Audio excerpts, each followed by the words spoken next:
Bonjour, je m'appelle Joël Dicker, je suis écrivain et mon nouveau roman, Un animal sauvage, vient de paraître.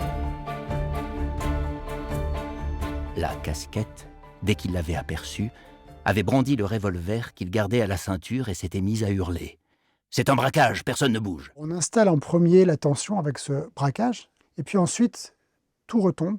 C'est calme, c'est paisible, c'est une très belle maison.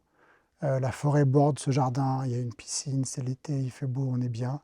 Sophie se lève, elle est de bonne humeur, elle boit son café. Tout va bien et puis peu à peu, on a cette menace, on a quelqu'un qui l'observe, quelqu'un qui vient tous les matins, quelqu'un qui vient la voir pendant qu'elle est à sa fenêtre, un café à la main, en regardant un peu les arbres. Elle ne se doute pas que derrière un de ces arbres, dans les buissons cachés, il y a cet homme qui l'épie.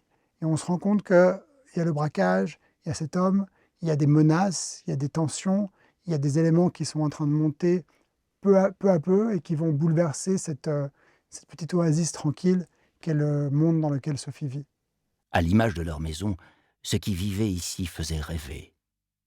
Arpad et Sophie Brown étaient le couple idéal et les parents comblés de 2 enfants merveilleux. C'est un livre qui raconte, au-delà du braquage, du polar, des histoires de vie, et surtout 2 couples, Sophie et Arpad, et leurs voisins, Karine et Greg.